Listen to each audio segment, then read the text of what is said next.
friends, we have done our 12 days of Christmas, so what does that make today?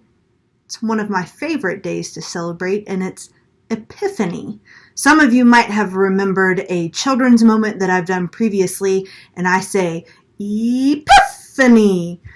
And to learn a little bit more about what Epiphany is and why it's important, we're going to go back to our friends Smidge and Smudge in the book The Time of Christmas, written by Suzanne Richterkessing.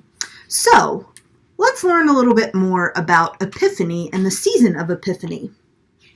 So at this point, Smidge and Smudge, our little mice friend, have found a new home in the church, and there's a voice speaking to them, and they've learned about Advent, they've learned about Christmas and some of the signs and symbolism and significance around certain things. So now we're going to learn about Epiphany. Smidge and Smudge decided it was time to search for a permanent place for their nest. They agreed one of the empty boxes would be perfect. Both mice made many trips in and out of the box with bits of ribbon, yarn, and cotton balls from the Sunday school rooms and straw from the nativity scene. Smidge added a tiny foil star as the final touch. Smidge and Smudge both stood back to admire their new home before crawling inside.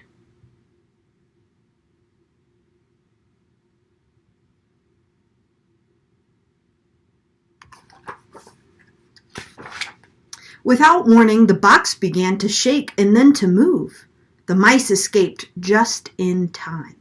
Someone picked up their new home along with the other empty boxes and carried them away. "Oh no!" shrieked Smidge. "What's going on?" asked Smudge.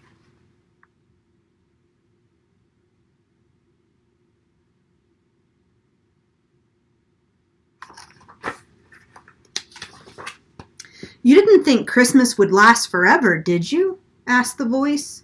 The two young mice jumped and giggled. They were getting used to the voice speaking when they least expected it. "We like Christmas," the two mice said together. "Ah, yes, indeed," the voice replied. "Just as winter follows fall, another new season follows Christmas." "The next season is Epiphany," the voice continued. "See, the people are packing away most of the Christmas decorations. It is such a busy time. Indeed, indeed." With that, he was gone.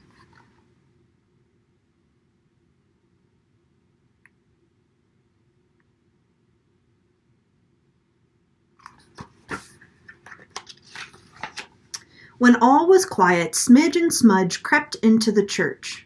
Although most of the Christmas decorations were gone, Smudge discovered that some of the nativity scene remained. The shepherds had been replaced by men in royal clothing who were carrying gifts for Jesus. The voice explained that these men were the Magi, or wise men, who came from far away to celebrate Jesus' birth. Smidge listened as the pastor talked to the children on Sunday. The pastor said, "Epiphany reminds us that Jesus is the light of the world." He pointed to the star on the Epiphany banner.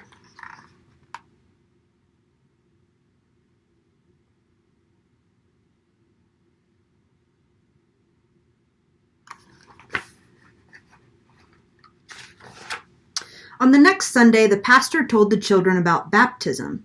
He showed them the baptismal font and described how Jesus was baptized in the Jordan River. The pastor pointed to the dove carved into the font.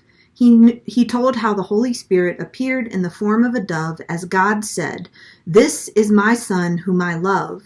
With him I am well pleased."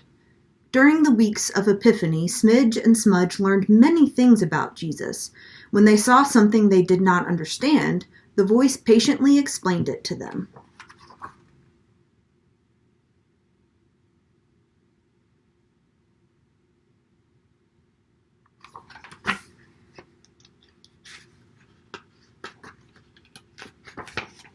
It was also during Epiphany that Smidge and Smudge found their new home. One quiet evening, they decided to investigate the large wooden box that made the joyful sounds they had heard during Christmas and Epiphany. Above the box, the mice saw a wonderful set of pipes. Climbing into a small pipe, Smidge announced, "This is the perfect place for our nest. Look, it even has a window. From here we can watch everything that goes on in church." Since Smudge needed no convincing, they began to work immediately. The nest was finished in no time at all. "A church is a wonderful home," said Smidge with a sigh as she nestled down for a well-deserved nap.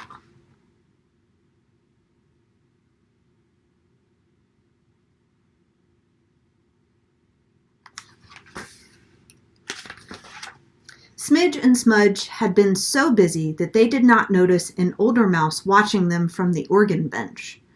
He had a knowing smile on his face. "Ah, yes, they still have much to learn," he whispered to himself. "Indeed, indeed."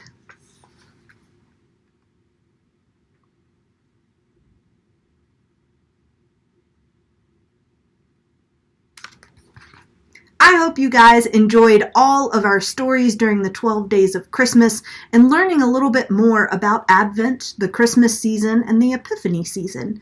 And so today I will sign off by saying Happy Epiphany. See you soon, friends.